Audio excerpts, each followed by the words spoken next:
विद्यार्थियों का SV children academy Rawla मंडी के ऑनलाइन प्लेटफॉर्म पे स्वागत है। कक्षा 11 और विषय इतिहास और अध्याय चल रहा है हमारा तीसरा अध्याय। कौन सा? तीसरा विषय इतिहास का। तो हम आगे कहाँ तक ये हमने पढ़ लिया था पिछले वीडियो में, ये किस प्रकार की प्रवृत्तियों के आधार पर इन्हें ये आर्थिक विस्तार वगैरह हुए थे। अब हम पढ़ते हैं श्रमिकों पर नियंत्रण, जो मजदूरी वगैरह करते हैं उन पर नियंत्रण की बहुत पढ़ेंगे। भूमध्य सागर और निकटवर्ती पूर्व पश्चिमी एशिया दोनों ही क्षेत्रों में दासता की जड़ें बहुत गहरी थी और 4वीं शताब्दी में ईसाई धर्म ने राज्य धर्म बनाने के बाद भी इस गुलामी की प्रथा को कोई गंभीर चुनौती नहीं दी। इसका अर्थ यह नहीं कि रोम की अर्थव्यवस्था में अधिकांश श्रम और दासों द्वारा ही किया जाता था, तथापि यह बात गणतंत्रीय काल में इटली के सामने ही हो सकती है, जहां अंगस्टस के शासनकाल में इटली की कुल 75 लाख की आबादी में 30 लाख दास थे, किंतु समग्र साम्राज्य में ऐसी स्थिति नहीं थी। उन दिनों दासों को पूंजी निवेश की दृष्टि से देखा जाता, जो दास थे ना उनको बेचा जाता था, ध्यान रखना। तो पूंजी निवेश का सबसे बड़ा मामला था। कम से कम रोम के एक लेखक ने तो जमींदारों को ऐसे संदर्भ में उन गुलामों का इस्तेमाल न करने की सलाह दी जहां फसल की कटाई के लिए बहुत बड़ी संख्या में आवश्यकता हो, अथवा जहां स्वास्थ्य हो, मलेरिया जैसी बीमारियों से नुकसान पहुंच सकता हो। ऐसे विचार दासों के प्रति सहानुभूति पर नहीं बल्कि हिसाब किताब पर आधारित थे। एक और जहां उच्च वर्ग के लोग दासों के प्रति प्राय क्रूरतापूर्ण व्यवहार करते थे, वहीं दूसरी ओर साधारण लोग उनके प्रति कहीं अधिक सहानुभूति रख सकते थे। नीरो के शासनकाल में घटी एक प्रसिद्ध घटना के बारे में देखिए, एक इतिहासकार क्या कहता है।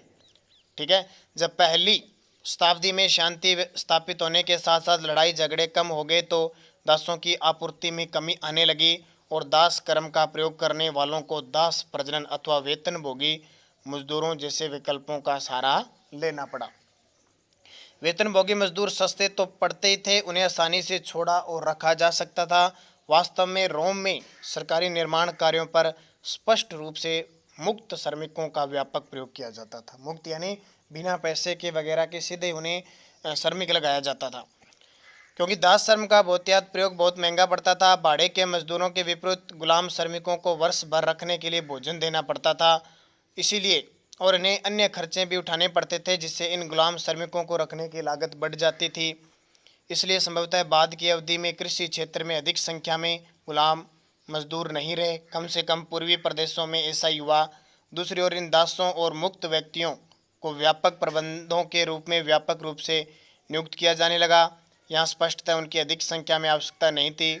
मालिक अक्सर अपने गुलामों अथवा मुक्त हुए गुलामों को अपनी ओर से व्यापार चलाने के लिए पूंजी, यहाँ तक कि पूरा कारोबार सौंप देते थे। रोमन कृषि विषयक लेखकों ने श्रम प्रबंधन की ओर से बहुत ध्यान दिया। दक्षिणी स्पेन से आए पहली शताब्दी के लेखक कोलुमेला ने सिफारिश की थी कि जमींदारों को अपनी ज़रूरत से दुगनी संख्या में उपकरणों और औजारों का सुरक्षित भंडार रखना चाहिए ताकि उत्पादन लगातार होता रहे, क्योंकि दास संबंधी श्रम समय की हानि ऐसे मदों से अधिक बैठती है।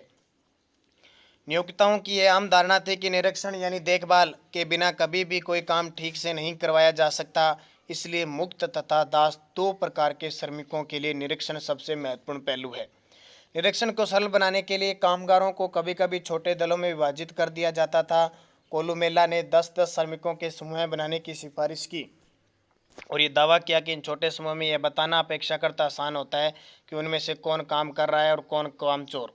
इससे पता चलता है कि उन दिनों श्रम प्रबंधन पर विस्तार से विचार किया जाता था।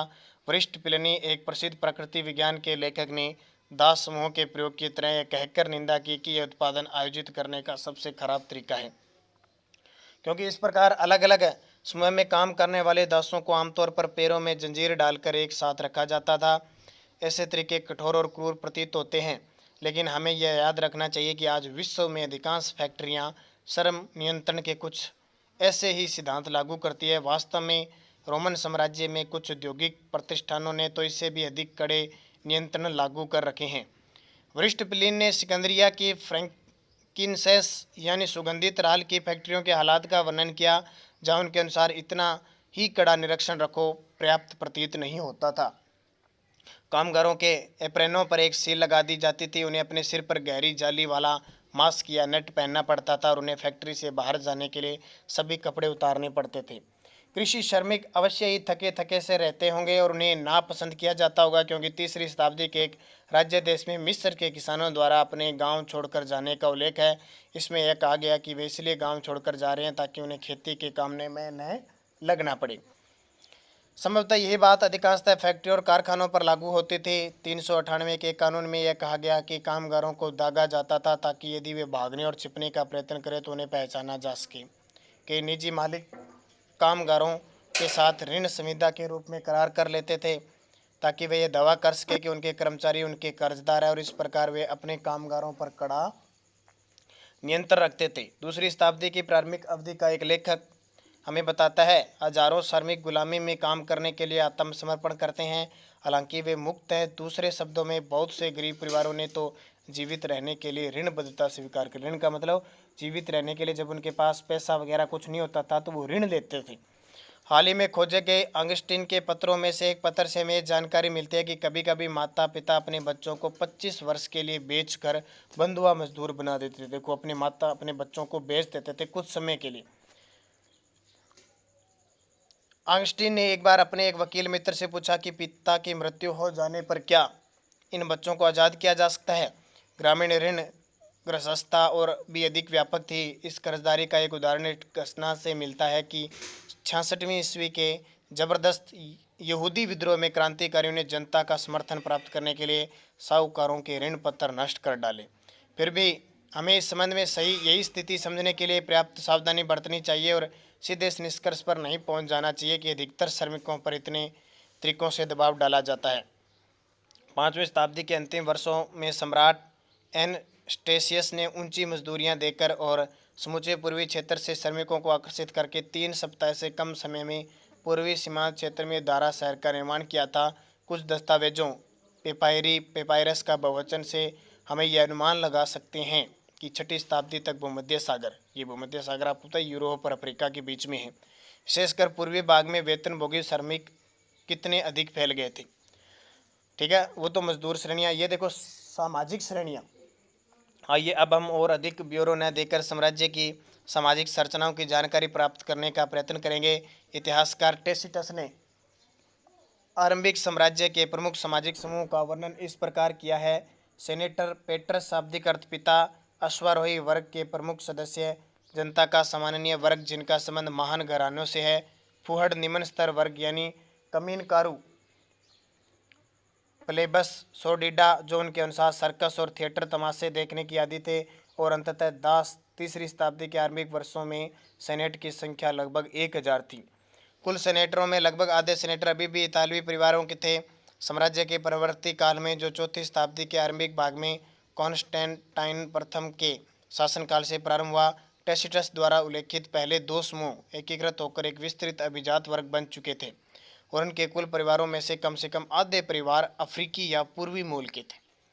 ठीक है प्यारे विद्यार्थियों, थोड़ा सा समस्या हो सकती है, विश्व का इतिहास है और आपको जानने में कठिन होगी। आपको 1 2 2 3 बार आप इसको पढ़ोगे ना तो आपके समझ में आएगी, ध्यान रखना। यह प्रवृत्ति रोमन अभिजात वर्ग से कम आधे परिवार अफ्रीकी या पूर्वी मूल के थे। यह प्रवृत्ति रोमन अभिजात वर्ग अत्यधिक धनवान था, किंतु कई तरीकों से यह विशुद्ध सैनिक सम्भ्रांत वर्ग से कम शक्तिशाली था, जिनकी पृष्ठभूमि अधिकतर अभिजात वर्गीय नहीं थी। मध्यम वर्गों में अब नौकरशाही और सेना की सेवा से जुड़े आम लोग शामिल थे, किंतु अपेक्षाकृत अधिक समृद्ध सौदागर और किसान भी शामिल थे, जिनमें बहुत से लोग पूर्वी प्रांतों के निवासी थे। टेसिटस ने इन सामान्य मध्यम वर्ग का महान सेनेट घरों के आश्रित के रूप में वर्णन किया। मुख्य रूप से सरकारी सेवा और राज्य पर निर्भरता ही इन मध्यम वर्गीय परिवारों का भरण पोषण करती थी। उनसे नीचे भारी संख्या में निम्नतर वर्गों का एक विशाल समूह था, जिन्हें सामूहिक रूप से होमिली ओरियोस यानी निम्नतर वर्ग कहा जाता था। इनमें ग्रामीण श्रमिक शामिल थे, जिनमें बहुत सारे लोग स्थायी रूप से बड़ी जागीरों में नियोजित होते थे। औद्योगिक और खनन प्रतिष्ठानों के कामगार, प्रवासी कामगार जो अनाज, जैतून की फसल कटाई और निर्माण उद्योग के लिए अधिकांश श्रम की पूर्ति करते थे। सब नियोजित शिल्पकार, जो ऐसा बताया जाता है कि मजदूरी पाने वाले श्रमिकों की तुलना में बेहतर खाते पीते थे। बहुत बड़ी संख्या में कभी कभी काम करने वाले श्रमिक, विशेषकर बड़े शहरों में, और वस्तुतः हजारों गुलाम जो विशेष रूप से पूरे पश्चिमी साम्राज्य में पाए जाते थे। 5वीं शताब्दी के आरंभिक काल के एक इतिहासकार ओलियोपियोरोडस ने, जो एक राजदूत भी था, लिखा कि रोम नगर में रहने वाले कुलीन परिवारों को उनकी संपदाओं से वार्षिक आय 4,000 पाउंड सोने के बराबर थी। उन्हें वह उपज नहीं थी जिसका उपभोग वह सीधे कर लेते थे।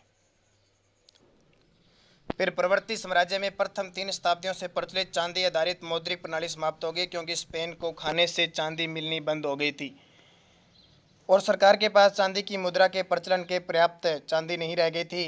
कॉन्स्टेंटाइन ने सोने पर आधारित नई मौद्रिक प्रणाली स्थापित की और प्रवर्ती समूचे पुराकाल में इन मुद्राओं का भारी मात्रा में प्रचलन रहा। रोमन साम्राज्य के परवर्ती काल में वहां की नौकरशाही के उच्च तथा मध्यम वर्ग अपेक्षाकृत बहुत धनी थे, क्योंकि वे अपना वेतन सोने के रूप में मिलता था। उन्हें कैसे मिलता था? सोने के रूप में, और वे अपनी आमदनी का बहुत बड़ा हिस्सा जमीन जैसी परिसंपत्तियां खरीदने में लगाते थे।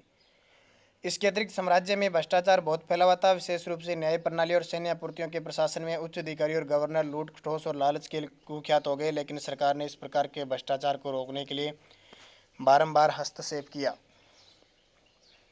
इस संबंध में हमें पता यही चलता है कि सरकार द्वारा अनेक कानून बनाए गए, साथ ही इतिहासविदों और अन्य बुद्धिजीवियों ने ऐसे भ्रष्ट कारनामों की खुलकर निंदा की। आलोचना का यह तत्व अभिजातीय व श्रेणीय जगत की एक उल्लेखनीय विशेषता है। रोमन राज्य तानाशाही पर आधारित था। वहाँ असहमति या आलोचना को कभी कभार ही बर्दाश्त किया जाता था। आमतौर पर सरकार विरोध का उत्तर हिंसात्मक कार्रवाई से देती थी, यानी कोई विरोध करता था तो वो सीधा हिंसा करते थे, यानी मार काट करते थे, सीधा मारते थे। विशेष रूप से पूर्वी भाग के शहरों में, जहां लोग अक्सर निडर होकर सम्राटों का मजाक उड़ाया करते थे। तथापि 4वीं शताब्दी तक आते आते रोमन कानून की एक प्रबल परंपरा का उद्भव हो चुका था। उसने सर्वाधिक भयंकर सम्राटों पर भी अंकुश लगाने का काम किया। सम्राट लोग अपनी मनमानी नहीं कर सकते थे। सम्राट होते थे पहले अपनी मनमानी करते थे, तो जब विरोध करते थे ना, कई लोग इतने ताकतवर होते थे कि सम्राट को मनमानी नहीं करने देते थे।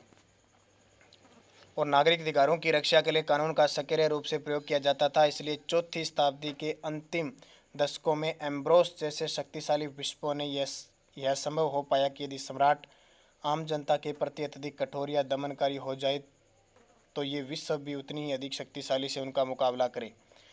परवर्ती पुराकाल। इस अध्याय के अंत में हम रोमन साम्राज्य की अंतिम शताब्दियों में उसके सांस्कृतिक परिवर्तनों पर दृष्टिपात करेंगे। परवर्ती पुराकाल शब्द का प्रयोग रोमन साम्राज्य के उद्भव, विकास और पतन के इतिहास की उस अंतिम दिलचस्प अवधि का वर्णन करने के लिए किया जाता है, जो मोटे तौर पर 4वीं से 7वीं शताब्दी तक फैली हुई थी।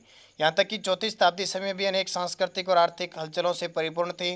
सांस्कृतिक स्तर पर इस अवधि में लोगों की धार्मिक जीवन में अनेक महत्वपूर्ण परिवर्तन हुए, जिनमें से एक था सम्राट कॉन्स्टेंटाइन द्वारा ईसाई धर्म को राज धर्म बना लेने का निर्णय। जो धर्म है उसको राज धर्म का मतलब होता है राज्य का धर्म बना लिया जाए।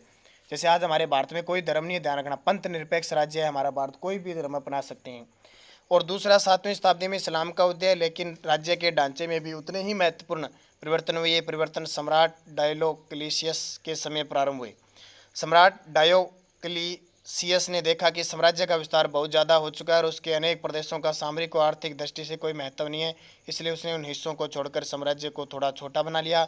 उसने साम्राज्य की सीमाओं पर किले बनवाए, प्रांतों का पुनर्गठन किया और असैनिक कार्यों को सैनिक कार्यों से अलग कर दिया। साथ ही उसने सेनापतियों को अधिक स्वायत्तता प्रदान कर दी, यानी ज़्यादा पावर दे दी, ज़्यादा उनका खुद का काम यानी समय वो कर सकते वो दे दी, जिससे सैन्य अधिकारी अधिक शक्तिशाली समूह के रूप में उभर गए। ये चित्र देख सकते हो आप, सम्राट कॉन्स्टेंटाइन 313 ईस्वी की एक विशाल मूर्ति का हिस्सा। तो बाकी पढ़ेंगे अपने अगले वीडियो।